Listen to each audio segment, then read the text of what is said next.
Buenas tardes, ¿qué tal? Bueno, yo voy a traer la visión de un economista, soy licenciado en economía, los participantes son abogados o contadores, entonces quiero que vean en mí pues una visión un poquito más generalizada de sobre todo el impacto que tiene la economía macroeconómica y también en la microeconomía esta reforma. Ahorita en las formas de contratación estoy de acuerdo aquí con los panelistas en cuanto a que viene a flexibilizar, viene a quitarle la rigidez al mercado laboral. ¿Y qué es un mercado laboral?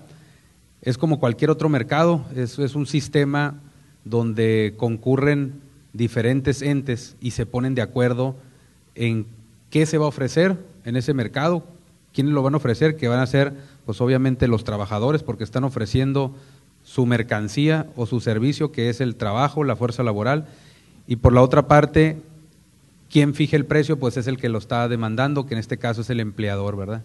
Entonces, esa visión también hay que tenerla muy en cuenta, porque así es como funciona el mercado laboral en la práctica. Me llama mucho la atención y efectivamente aquí lo están diciendo los panelistas, que esta reforma estructural trae una serie de adecuaciones jurídicas para darle certidumbre a lo que ya se venía haciendo. Entonces, ¿qué está ofreciendo de nuevo esta reforma estructural? A mí me queda el pendiente, y a todos ustedes también, pues no resuelve dos cosas que son problemas de fondo, ¿verdad? Una es el salario del trabajador mexicano, que está muy degradado, y el otro problema que no resuelve es el cómo se van a producir más trabajos, ¿verdad? A lo mejor lo que sí resuelve, y como dice bien Martín, es de que si no empezamos por algo, pues nunca vamos a avanzar y siempre vamos a estar quejándonos, ¿verdad?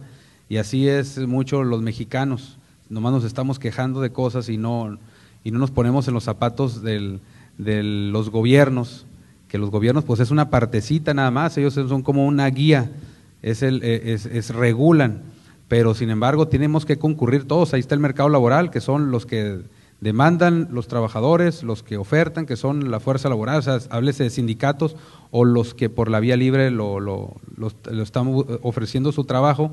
Y por otra parte, toda la sociedad organizada tiene que estar pues también bien pendiente, porque no se están resolviendo estos dos problemas.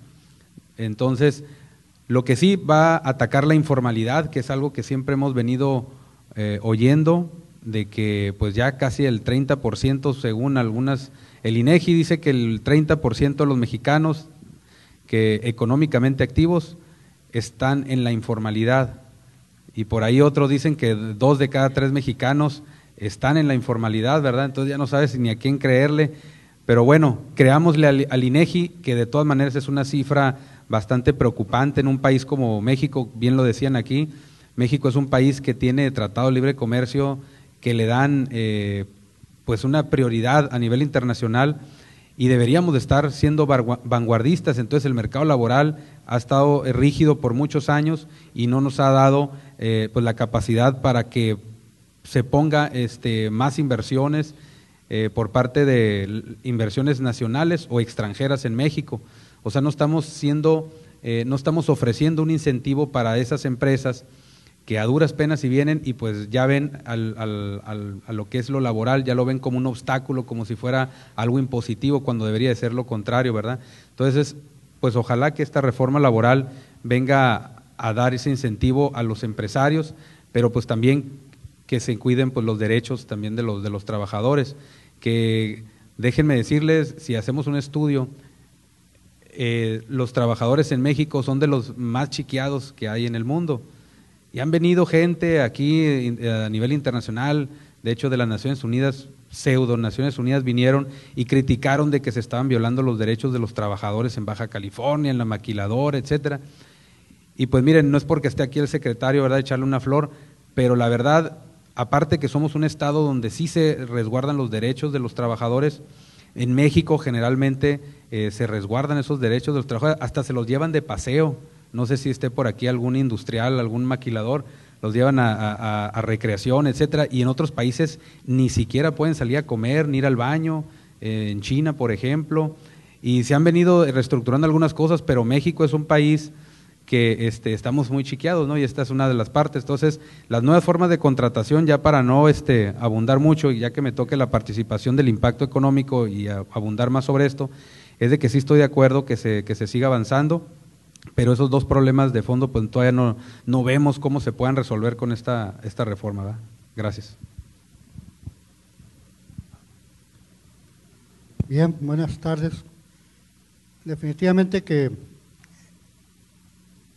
es interesante saber y ver que hay interés por ustedes para ver los alcances de la Ley Federal de Trabajo reformada.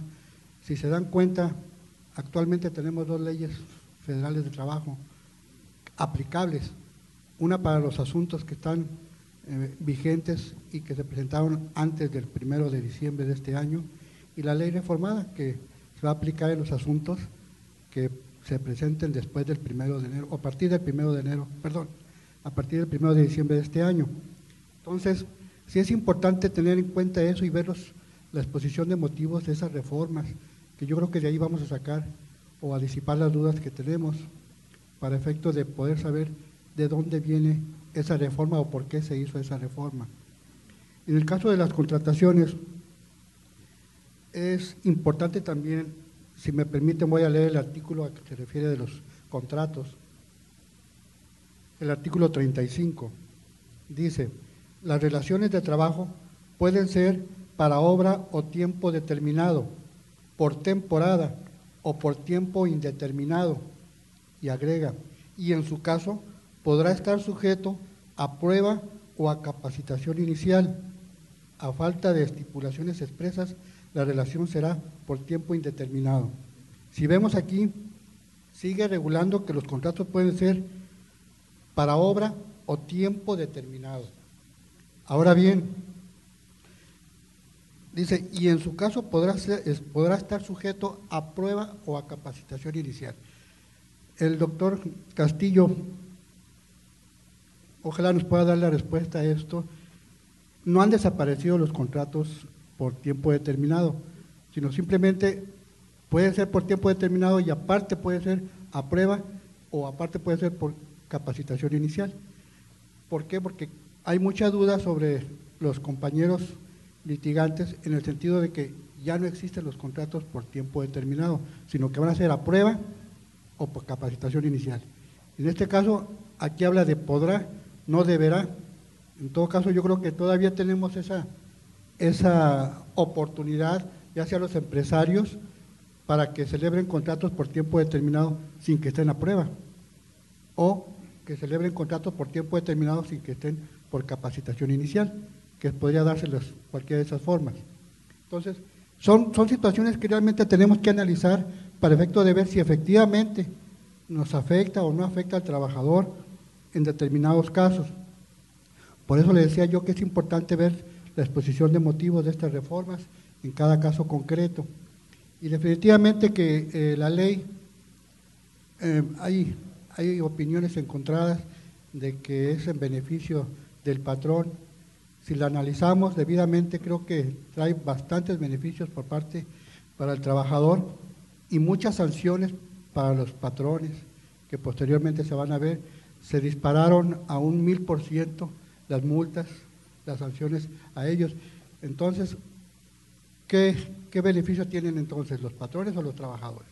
Si analizamos sobre los contratos que se están estableciendo, también vemos que hay una estabilidad ahí para el empleo, pues también tendrá que pedir opinión a la comisión mixta del patrón para ver si definitivamente fue apto o no el trabajador.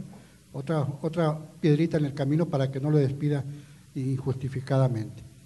Yo creo que en el transcurso ahorita de las exposiciones vamos a ver otros temas, pero sí es importante y qué bueno que haya interés. Yo creo que esto nos va a dar la pauta porque van a salir los amparos el próximo año, quizás en un año, 2 años más, para que esto vaya a caminar debidamente. Y pues muchas gracias por su asistencia. Sí, siempre me preguntaba yo por qué salía tan fresca la gente que salía de vía corporativa. Pues ya me di cuenta, pues los tienen en el refrigerador. Me pasaba igual en la escuela, cuando llegaban a la S, pues ya habían platicado todo el tema, ¿no? Yo quisiera plantear unas cuestiones prácticas de lo que está ocurriendo ahorita y lo que puede ocurrir con la reforma. Miren, en México no tenemos lo que es el seguro del desempleo. Sin embargo, existe lo que es el Servicio Nacional de Empleo, que hace una labor similar. Sin embargo, creo que no hay en el mundo un sistema que ponga a trabajar a una persona con un más bajo costo que lo que es el Sistema Nacional de Empleo. Y le voy a dar dos modalidades de capacitación que tenemos actualmente en el Servicio Nacional de Empleo. Uno se llama capacitación mixta y otro se llama capacitación en la práctica laboral. En México hemos vivido un círculo vicioso en el que no te doy trabajo porque no tienes experiencia y no tengo experiencia porque no me das trabajo, particularmente con los jóvenes. Y los jóvenes en cualquier economía, y me corregirá Felipe si estoy equivocado, por lo regular es el doble de desempleo que la tasa normal de desempleo del país, porque están en ese impasse en el que están adquiriendo la experiencia para trabajar.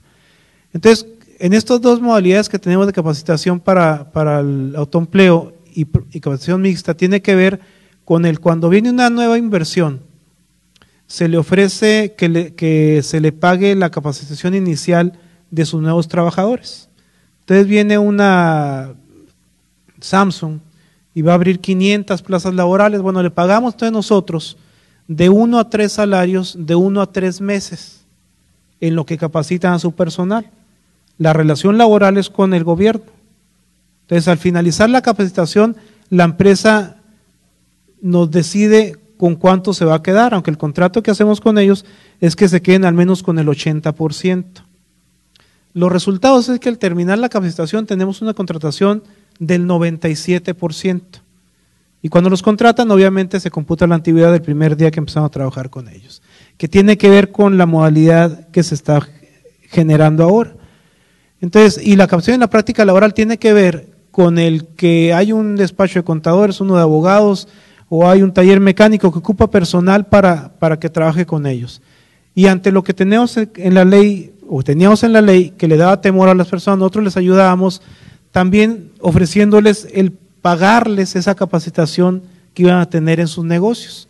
Entonces podía, por ejemplo, en lo que se refiere a los obreros, pues podemos contratar 500, 300 o 1000, es cantidades muy importantes, que iban a estar en una línea de producción, por ejemplo. Pero también podíamos contratar ingenieros que van a diseñar partes para barcos de guerra en San Diego. Actualmente tenemos ingenieros que hemos capacitado con estas formas que están trabajando en China y en Japón. Estamos exportando hoy ingenieros para que vayan a capacitar a quienes van a realizar las labores que ellos aprendieron a hacer aquí en Baja California. Ese es un programa nacional que no se ha difundido lo que debería de difundirse por las bondades que trae, pero que venía a ser de una manera una sustitución a esos periodos de capacitación inicial y de prueba que está marcando la nueva ley.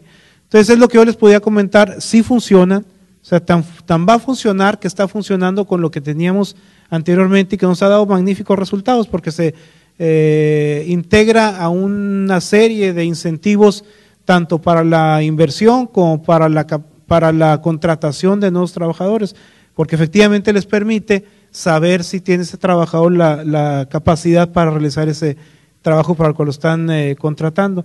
Entonces yo creo que estas modalidades que hemos venido manejando antes de la reforma nos permiten ver con optimismo que la reforma va a dar resultado y se van a generar estos empleos que está necesitando el país, porque creo que la parte del ingreso no lo vamos a resolver por decreto, no lo vamos a resolver con leyes que obliguen sino con el impulso a la productividad y la capacitación, a la competitividad, es como vamos a incrementar la percepción de todos los trabajadores, y si lo hacemos en la medida en lo que hemos venido haciendo, ya con formas probadas, seguramente van a ser muy exitosos y estas nuevas modalidades serán de beneficio para todos los trabajadores, no solamente para los obreros, sino también para quien tiene un mayor grado de educación y de capacitación. Muchas gracias. Muchas gracias, señor secretario. a reserva de que, si es de su interés, podamos regresar a profundizar en estos temas a partir de sus cuestionamientos, yo quisiera, si me permiten, tratar de introducir otro de los temas que sin duda ha sido polémico durante el proceso de discusión de reforma laboral y ya con la reforma aprobada y publicada, que tiene que ver con la separación de los trabajadores de la empresa, con la ruptura, digamos, de la relación laboral. Como ustedes saben, la legislación laboral y la ley federal del trabajo tiene diferentes modalidades de ruptura definitiva de la relación laboral. Pero sin duda la que más llama la atención, no solamente por el carácter polémico, sino porque en las juntas de conciliación y arbitraje resulta ser el punto de partida del el alto número de litigios en materia individual, y que se refiere al tema del despido, Este tema ha sido objeto de reforma prácticamente, yo diría, en todas las reformas laborales que se iniciaron en el año de 1980 en América Latina. Es decir, el tema de la salida definitiva del trabajador de la empresa ha sido objeto de modificaciones en diferentes aspectos. Y yo creo que en el caso mexicano hay básicamente tres subtemas, si me permiten denominarlos así, que son objeto de reforma en la nueva Ley Federal del Trabajo, los tres polémicos y sin duda los tres que ameritan un análisis puntual. El primero de ellos tiene que ver con el tema de fondo que motiva un despido, el tema de las causas, digamos, del despido, en donde la nueva Ley Federal del Trabajo, en el artículo 47, hace algunas precisiones, algunas adiciones al tema de las causas de despido. Concretamente, se agrega en la fracción 2 del artículo 47 la posibilidad de que a partir de hoy, en el caso mexicano, se puede despedir un trabajador que haya cometido alguna falta de las que enumera esa fracción segunda del 47, ya no solo en contra del patrón o sus familiares o el personal directivo, sino en contra de los clientes o los proveedores de la empresa. Digamos, hay ahí un tercero en la escena que aparece como potencial afectado de un comportamiento nocivo del trabajador y que motivaría un despido justificado, y junto al tema de las causas se agrega este señalamiento del hostigamiento o acoso sexual, que son definidos en los primeros artículos de la ley como también motivantes de un despido, y se agrega todavía en el tema de causales la falta de documentos que un trabajador carezca de ellos, que sea imputable a él y que sean necesarios para el trabajo que viene realizando. Digamos, ahí hay un primer capítulo en el tema del despido que es objeto de modificación. Segundo tema es el tema de la forma. El despido en todos los países es objeto de una regulación del cómo despido. Y en algunos países se habla de preaviso, de notificaciones. En el caso mexicano se reducía esto hasta hace un par de semanas a un aviso por escrito. Las novedades están ahora en términos de que ese aviso por escrito sigue siendo necesario para cumplir con la formalidad, pero ahora esta formalidad, que es la entrega del aviso por escrito, en donde se tiene que señalar con toda claridad la causa o causas o conductas, como dice ahora la ley, motivadoras del despido, tiene que entregarse en el momento mismo en que el trabajador haya cometido la falta o, y esta es la novedad, el patrón puede entregarlo a la Junta de Conciliación y Arbitraje. Digamos que es optativo ahora para la empresa entregar este aviso por escrito al trabajador o hacerlo llegar a la autoridad laboral, en este caso las Juntas de Conciliación y Arbitraje. Y agrega la ley que hasta en tanto no se haga la entrega personal al trabajador, no correrá el plazo, el término de prescripción durante el cual el trabajador podrá interponer una acción en contra del despido del cual fue objeto. Y el tercer capítulo de reforma en materia de despido es el que tiene que ver con los efectos.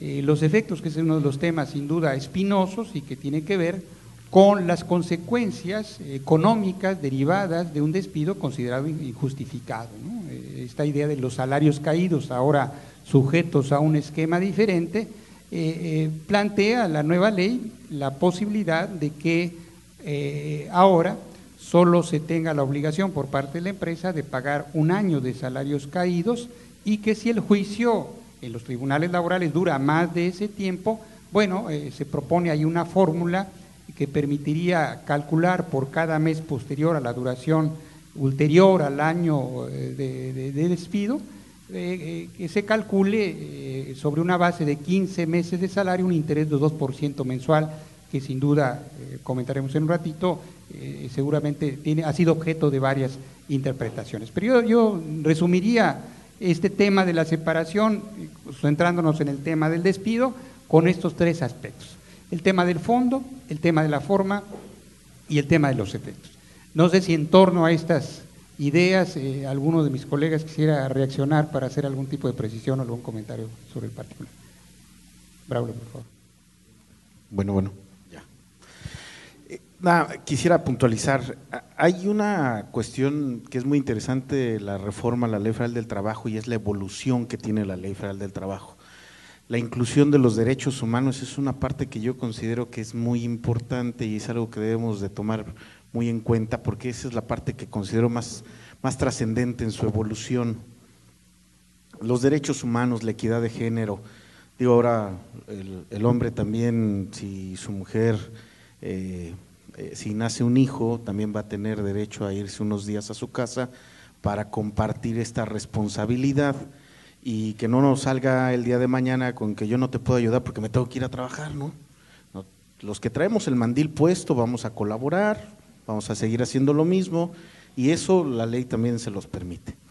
Y parte de la causal, una de las causales precisamente de rescisión que se fueron agregadas es precisamente el hostigamiento sexual o el acoso sexual. Y bueno, esta situación no solamente se da de manera vertical, esto es de jefe hacia subordinada, también se da de jefa a subordinado. Créanme, me ha pasado, no es cierto, sino que incluye también la situación que se da de manera vertical, esto es también entre compañeros de trabajo ocurren estas situaciones, y eso es muy importante atenderlo, porque nosotros conocemos el hostigamiento y el acoso únicamente cuando hay una parte de subordinación, y así lo tenemos plenamente identificado. Me está acosando sexualmente porque pues tiene cierta facultad que ejerce sobre mí. Esta es parte de la equidad de género dentro de la ley, también digo, a las mujeres las vamos a acusar en su momento cuando así sea. Digo, ¿por qué de reconocer, y que ustedes no me lo crean, que guapo no soy, pero pues digo, soy buena gente? No es cierto. Entonces, de verdad les quisiera precisar esta parte, porque es algo que lo vamos a empezar a manejar ya con mayor facilidad, con mayor frecuencia, y es algo que está incluido dentro de esta situación. También otro punto que quisiera ahondar un poquito es en la cuestión exactamente de la entrega del aviso de rescisión. Si bien es cierto, ya existía este procedimiento que señalaba, ahora ustedes, sobre todo los que manejan recursos humanos, últimamente se les ha requerido mucho por parte de las secretarías del trabajo, no solo locales, no solo estatales, sino también federales, el manejo de la información. Y en este capítulo en especial dice que cuando nosotros le entreguemos a la Junta de Conciliación y Arbitraje el aviso de rescisión, le tenemos que proporcionar el último domicilio que tengamos registrado. Entonces debemos de tener mucho cuidado con el manejo de la información que tenemos, y obviamente tenerlo siempre actualizado, porque es el domicilio que le vamos a entregar a la autoridad. Si bien es cierto, ya lo hacíamos, bueno, ahora doblemente tendríamos que reforzar esta parte. Y algo que también mencionó el doctor muy atinadamente es que ahora el término que nosotros conocíamos y lo identificábamos muy bien, ¿no? A partir de que rescindo la relación de trabajo, corren 2 meses para que él interponga su demanda y nos diga si nos va a demandar la reinstalación o nos va a demandar el pago de la indemnización. Bueno, ahora lo que precisa la ley es, a partir de la fecha en que se ha entregado el aviso de rescisión, en ese momento corre su término. Yo sé que aquí no pasa, pero en Veracruz sí. Resulta que nosotros vamos y le notificamos a la Junta y 6 meses después le están notificando la rescisión al trabajador. Bueno, pues a partir del momento en que le notificó, corren los 2 meses para que ellos interpongan o no su demanda. Así lo señala ya la ley. Anteriormente, pues bueno, nosotros calculábamos a partir de que decíamos, es que en tal fecha le traté de hacer de su conocimiento, se negó a recibir y te informé junta. Y a partir del momento en que yo te informé junta, pues para mí esa era ya la fecha en que se dio. Y él iba y decía, bueno, es que a mí me despidieron con tal fecha, sí, pero presentaste ya tu demanda fuera de los 2 meses y bueno, ahora hay que tener mucho cuidado con los términos. Sí, muchas gracias. No sé si alguien más quisiera aportar algún comentario sobre el tema de separación, de ruptura de estudios. Licenciado, por favor. Sí, ahondando un poquito sobre el tema que lo habíamos comentado ahorita en la mesa. El artículo habla ahí sobre una nulidad de despido que comentábamos y también, si me permiten, voy a señalar lo que dice el párrafo.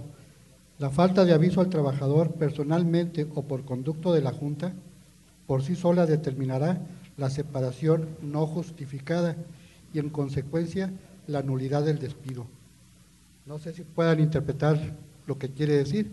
En consecuencia, la nulidad de despido quiere decir que el despido no fue, o sí fue, o tiene derecho el trabajador o no.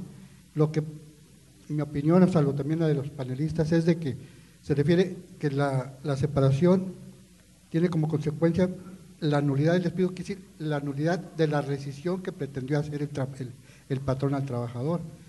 A eso se refiere la nulidad del despido, es la nulidad de la rescisión, a mi punto de vista, por supuesto. No la nulidad del despido, porque entonces ya no hay despido. ¿Qué puede ejercitar el trabajador? Pues ninguna acción. En todo caso, creo que se trata de la nulidad de la rescisión que pretendía hacer el patrón. Nada más como comentario.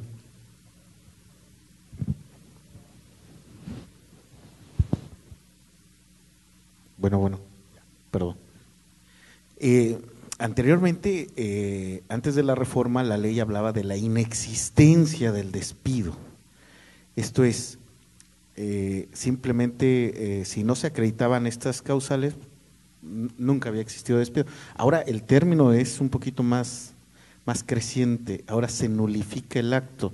Lo que queríamos era dar por terminada la relación de trabajo, se va a nulificar porque no hicimos las cosas como teníamos que hacerlo de acuerdo a lo que señala la Ley Federal del Trabajo, que esto nos va a obligar ahora a los empresarios a tener mucho cuidado en estos procedimientos y cumplirlos tal cual lo establece ya la ley. Y esta parte, yo maestro, sí quisiera comentarle que de mi parte creo que es algo muy interesante, sobre todo su comentario, porque es algo que va a motivar sobre todo demasiado para que se den cumplimiento cabal a cada uno de los puntos que establece la ley en cuestión de terminación de la relación de trabajo. Muchas gracias. Sí, yo lo que quiero comentar de este tema es que es de una grandísima importancia la incorporación del tema del acoso sexual en el trabajo. Es decir, plasmarlo en la ley, derechos fundamentales que en lugares como el sector maquilador, por ejemplo, con una gran concentración de personal, son temas que pueden ser recurrentes. Tiene una importancia capital.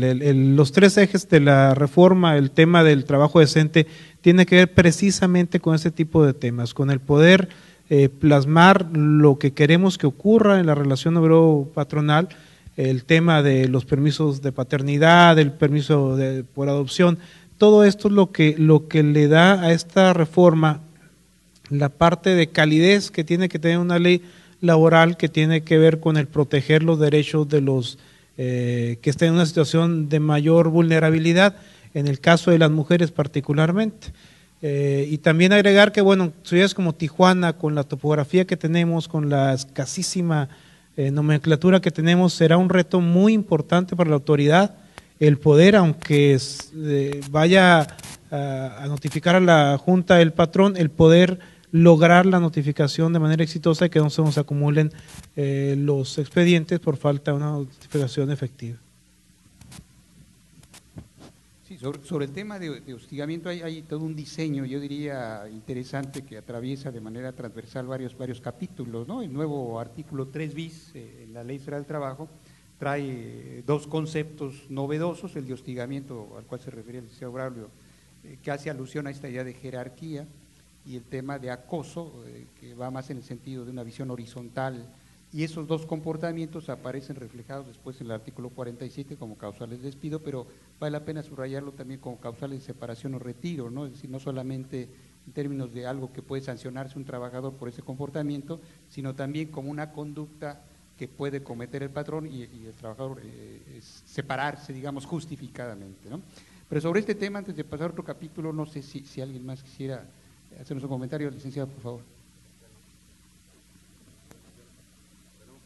Sí, bueno, no voy a ahondar, más bien quisiera preguntarle aquí a los expertos, y que tiene mucho que ver con esto, es el derecho de huelga, y a ver si pudieran ampliar un poquito más de esto. La huelga en la propuesta, bueno, ya que ya es ley la reforma, pues comenta de que ya no hay ya no se puede solidarizarse en una huelga, y que también pues no va a ser válida, ¿verdad?, esa huelga. Y esto viene a colación porque también las empresas en la misma Junta de Conciliación, de repente pues se pueden dar abusos, ¿verdad? Entonces esto ha sido históricamente en México, y creo que esto es algo bien interesante que trae la ley, y a ver si podían explicar un poquito más de esto, que ya se niega el derecho a huelga por solidaridad, etcétera, ¿no? Bueno, a reserva de regresar al tema de la huelga, quisiéramos agotar el tema de separación, nada más para no dejar la inquietud en el aire. El tema de huelga no se toca en la reforma laboral, es algo que queda intacto, y la huelga, digamos, por solidaridad, mal llamada históricamente en los libros, es una huelga que en este momento sigue siendo posible en lo legal, dado que ese capítulo no se tocó en la reforma laboral. Digamos que ahí qué bueno que se toca, porque ahí vale la pena hacer la aclaración. Este capítulo no se tocó en esta reforma y queda en los mismos términos que estaba en la Ley Federal de Trabajo anterior. Bueno, yo quisiera oír al contador Belmares sobre el tema de separación, quien tiene sin duda comentarios siempre interesantes en el tema.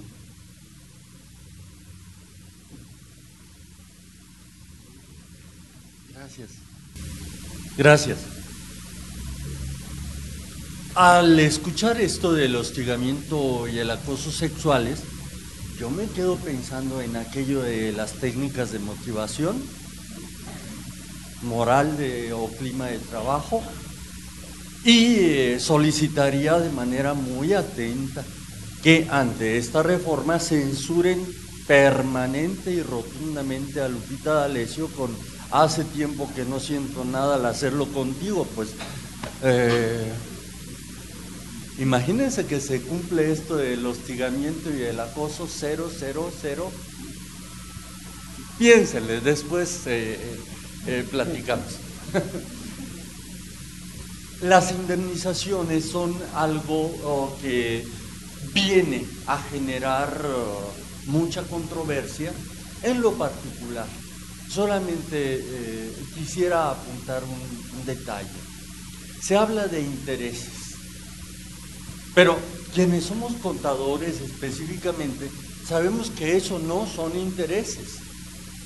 Hablar de un 2% sobre 15 meses, pero a partir del 13º mes, bueno, ya perdí, ya tengo laudo contrario como patrón, pero me cobran ese 2% sobre 15 meses como si ya tuviera yo un atraso en pago al trabajador de 15 meses, y estoy en el mes 13, a lo mejor estoy en el mes 12 con 2 días, ¿me entienden? O sea, no van conforme a un criterio financiero en que los intereses se devengan, ¿no? Añade un poco de confusión aquello de que son capitalizables. Bueno, siempre y cuando seamos muy indulgentes en el sentido de no pensar en capitalizaciones al estilo bancario, en donde capaz que decimos, pues son intereses capitalizables diariamente, porque la ley no define cada cuánto se hace la capitalización. Creo que la capitalización es al momento del pago, sacar las cuentas, creo entender que a eso se refiere la ley con la palabra capitalización, que es sacrosanta en el medio financiero, ¿no? No vaya a resultar que la capitalización es mensual o que es anual o que significa interés sobre interés y que es anatocismo, una serie de cosas impresionantes, ¿no?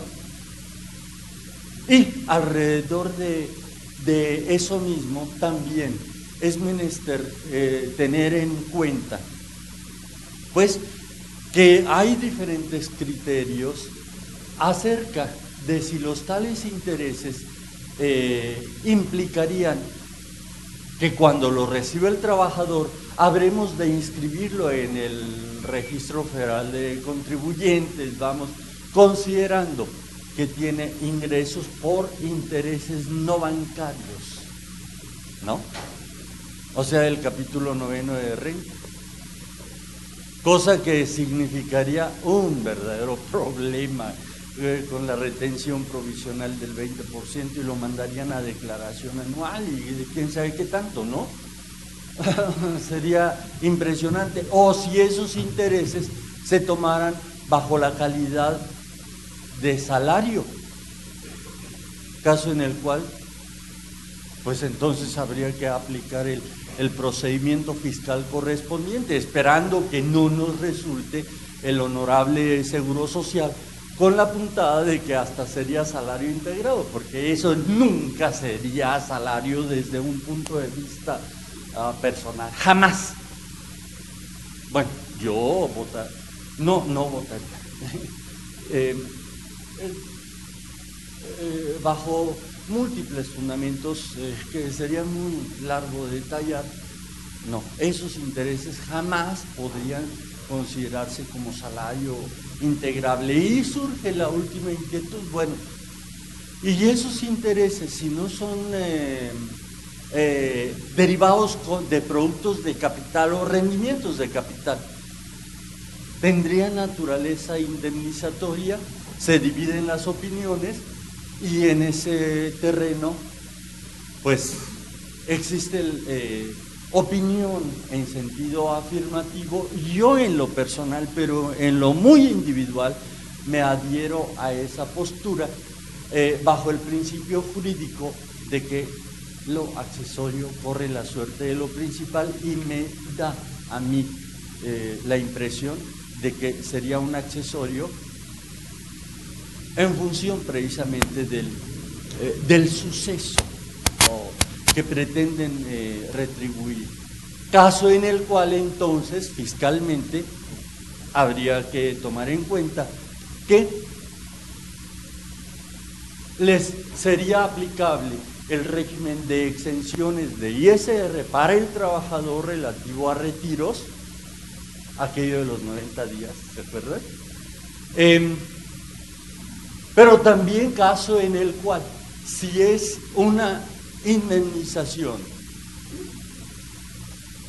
por responsabilidad del patrón, responsabilidad que no pueda ser justificable para el patrón, entonces todo eso es gasto no deducible. Entonces no es cosa menor considerar esta calidad jurídica de los intereses y en general de toda la indemnización, pero bueno, es como tema de moda, ¿no? Gracias. Bueno, quisiera yo, si me permite, pasar a otro tema en aras de tratar de aprovechar el tiempo y darle un repaso a algunos de los temas más polémicos. Y si usted nos permite, quisiera yo entrar a un tema que pudiera parecer muy propio de abogados, pero que sin duda no lo es, que tiene que ver con algunos cambios que sufre nuestra Ley Federal del Trabajo en materia de procedimiento ante los tribunales laborales, ante las juntas de conciliación y arbitraje. Entonces, para acercarnos un poco a las nuevas regulaciones y la importancia que las mismas tienen en la nueva Ley Federal del Trabajo, yo le pediría, si ustedes me permiten, al licenciado Maldonado, si nos ayuda a tener ahí precisión de cuáles son los puntos y las aristas en este tema para poder enseguida hacer algunos comentarios sobre el particular. Por favor, licenciado. Sí, muchas gracias. Definitivamente que este tema del procedimiento es bastante extenso. Voy a tratar de ser breve y puntualizar únicamente los artículos que más creo son de interés. Con estas reformas se está tratando de agilizar el procedimiento, quizás como lo marca el artículo 48 por ahí de los salarios caídos, yo creo que a un año máximo el procedimiento. Muchos dicen lo contrario porque dicen que la audiencia principal ya se dividió en dos y que eso retrasa el procedimiento. Sin embargo, si vemos los términos que establece la ley reformada, pues yo creo que va a provocar que el trabajador esté insistiendo ante las autoridades laborales para que se cumplan los términos y los juicios vayan camino como se establece en la ley. En este caso, también hacer énfasis que hay una parte donde ya se enfoca también la reforma en la parte conciliatoria, al grado tal que ya establece los funcionarios conciliadores.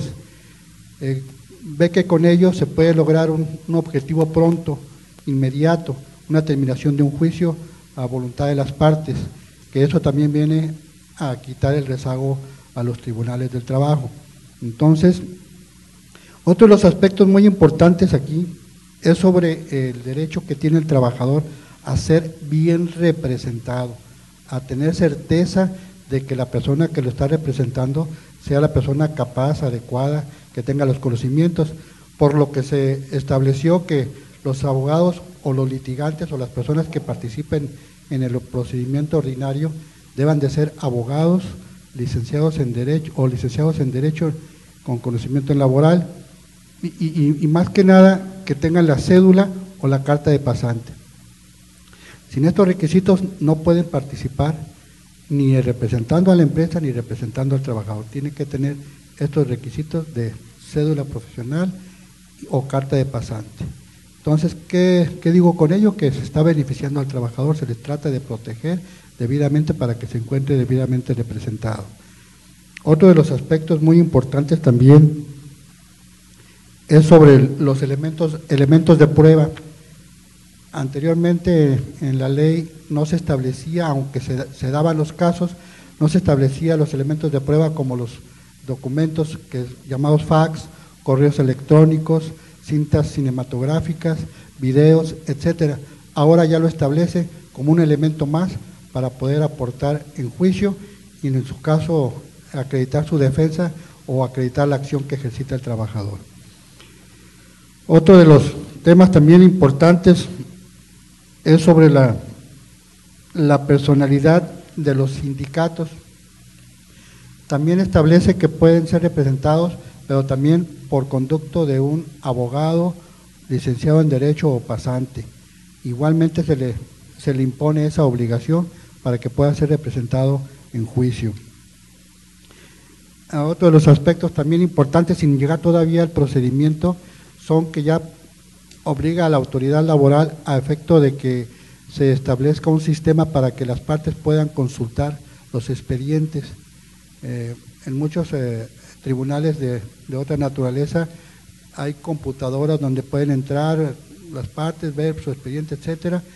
Aquí todavía no se ha dado, pero con estas reformas ya están obligando a la autoridad laboral a llevar ese sistema, por supuesto que con la modalidad de los términos que le marcan los artículos transitorios, ¿no?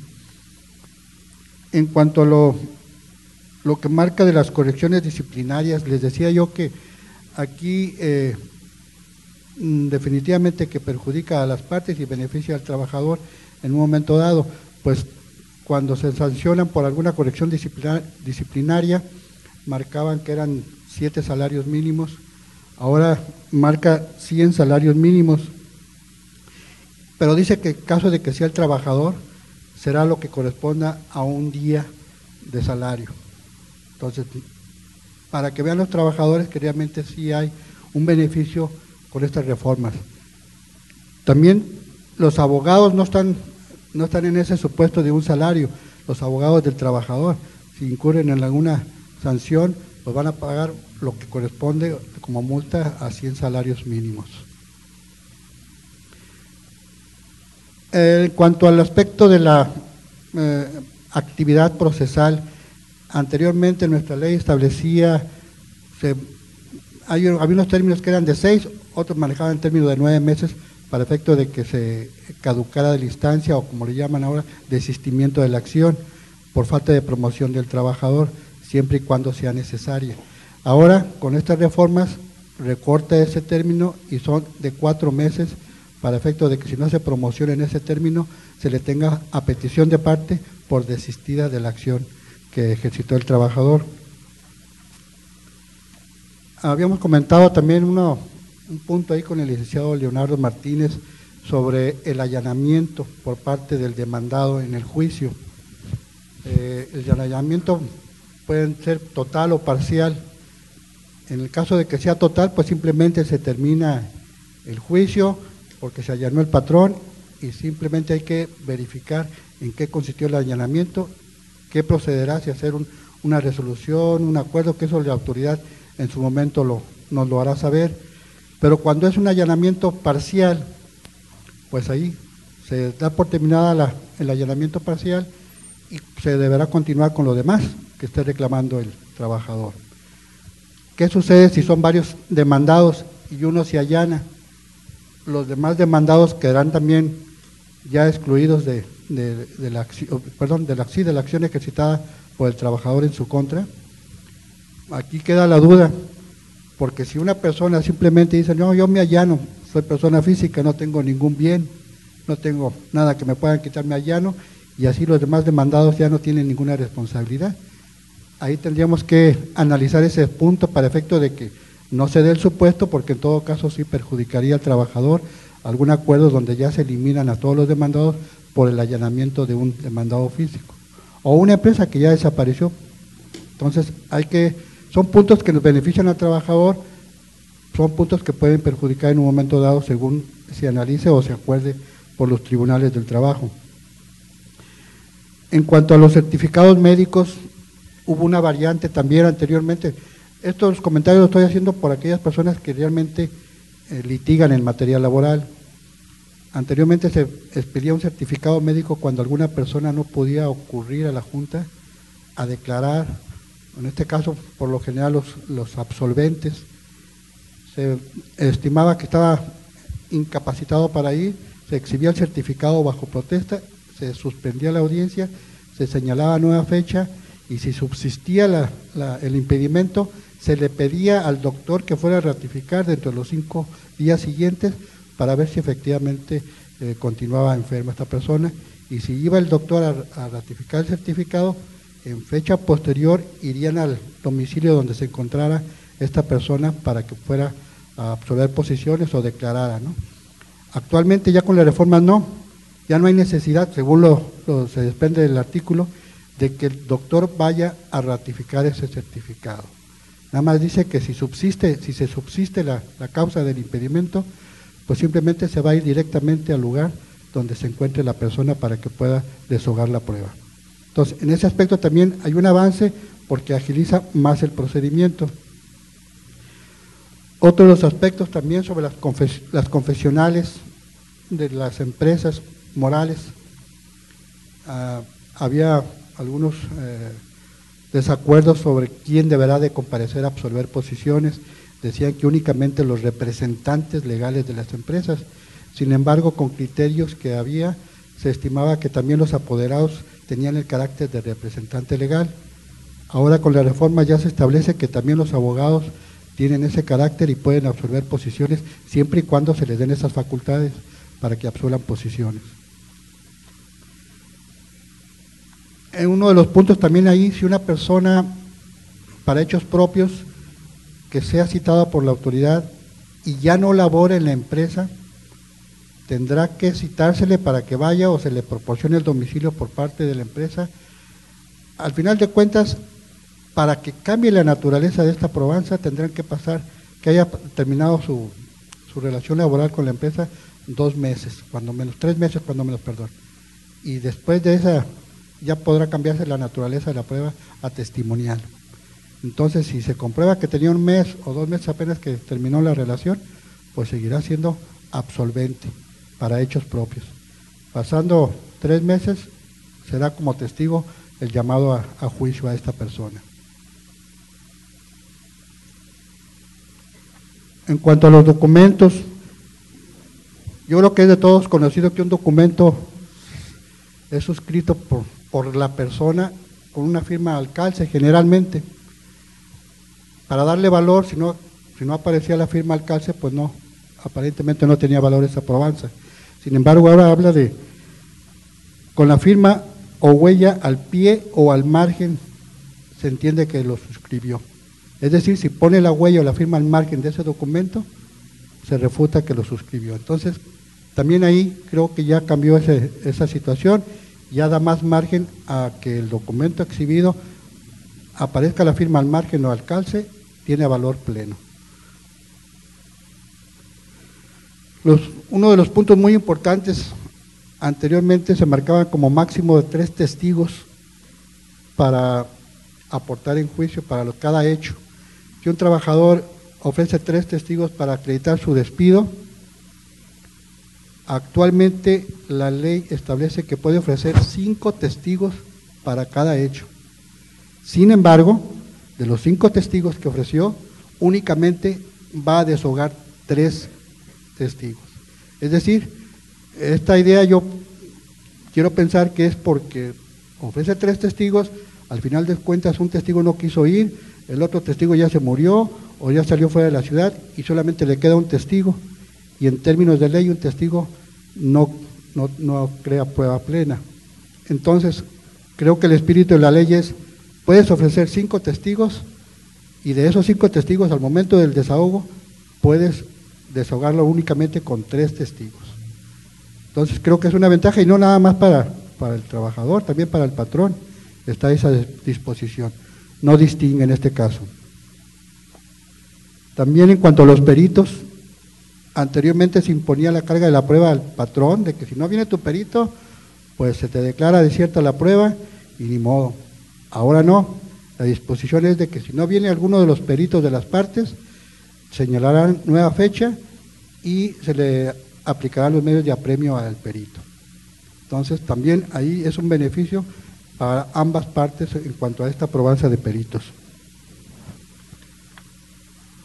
En cuanto al desahogo de las pruebas, creo que también es importante señalarlo. Dice que se pueden ofrecer los documentos como correos electrónicos, videos, etcétera, pero debe de aportar los elementos para que se desahogue esa probanza. Yo puedo traer un video, pero si no traigo con qué desahogar esa probanza, ya sea la cámara o el aparato electrónico para que se desahogue, anteriormente lo obligaba, ahora no. Ahora dice que si no puede, tendrá que dar sus razones y la Junta se obligará a proveer sobre ese aspecto. Y en este caso habla de las dos partes, no nada más del trabajador, también del patrón.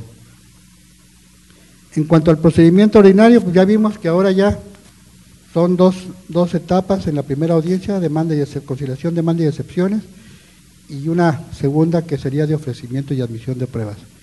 Aquí, sin importar que se haya partido esa audiencia, creo que viene a beneficiar al trabajador por virtud de que el trabajador va a tener conocimiento de la contestación del patrón y tendrá oportunidad de allegarse a pruebas sobre lo que dijo el patrón para la audiencia de ofrecimiento de pruebas.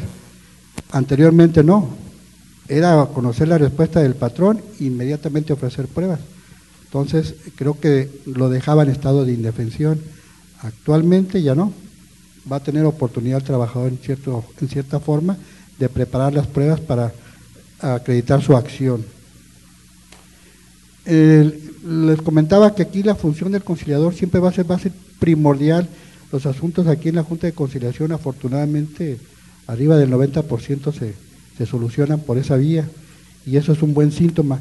Quizás también por ahí lo que son las reformas van encaminadas a ese aspecto, a seguir insistiendo en la conciliación para eliminar juicios que realmente vienen a acumularse a los tribunales del trabajo y provocar el rezago, ¿no?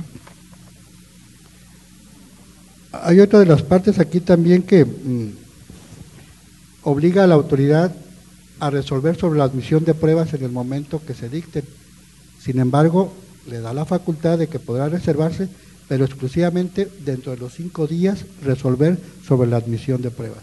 Es lo que les comentaba, pues, o sea, la ley, aunque se haya partido la audiencia en 2, creo yo que con estos términos se viene a agilizar el procedimiento y nos viene a dar, pues, realmente un promedio de 1 año, que es lo que marcan sobre los salarios caídos, para efecto de que se dé un resultado al juicio determinado, ¿no? A los alegatos también aquí ya marcan, antes eran 3 días que nos daban para los alegatos, con esta reforma son 2 días para formular alegatos. Y último punto por ahí, que al cerrarse la instrucción, el secretario dará fe de que no queda prueba pendiente y dará vista a las partes por 3 días para que manifiesten lo que a su interés convenga. Si no manifiesta nada en el término de 3 días y existe una prueba pendiente por deshogarse y no lo señaló alguna de las partes, esa prueba será, se declarará desierta o simplemente no se desahogará y se seguirá con el procedimiento para dictarse el laudo respectivo. Entonces, eso es lo que implican estas reformas, que si lo analizamos efectivamente va a beneficiar más que a perjudicar al trabajador, y que en los términos hay que insistir en que se cumplan para efecto de que no pase más de 1 año y estemos en el supuesto de los salarios caídos más los intereses, ¿no? Que realmente no queremos llegar a ese punto, porque entonces al rato sí, si lo vemos, eso de los intereses no es una gran cantidad a como se estaba manejando, pero sí es algo cuando menos que llama la atención de que el trabajador no queda desprotegido, porque ese 2% mensual se va a ir acumulando a cada mes, que va al final de cuentas a ir aumentando cada mensualidad al 2, el 4, el 6%, según la cantidad que haya sido, pero sería el 2% por cada mes que transcurra, computados sobre la base de 15 meses. Creo que por ahí sería únicamente lo que puntualizar exclusivamente. Van a salir muchas dudas, va a haber muchas preguntas, yo creo, pero lo quise hacer lo más breve posible porque son comentarios que no se pueden desahogar en una sola reunión. Y pues muchas gracias por su atención. Muchas gracias, licenciado Maldonado. Si les parece, bueno, panel, muchísimas gracias. Si les parece, estimado público, vamos a pasar un receso, será de 15 minutos. Y bueno, en la parte de atrás hay refrescos, agua, café, y los esperamos nuevamente de regreso en 15 minutos. Gracias.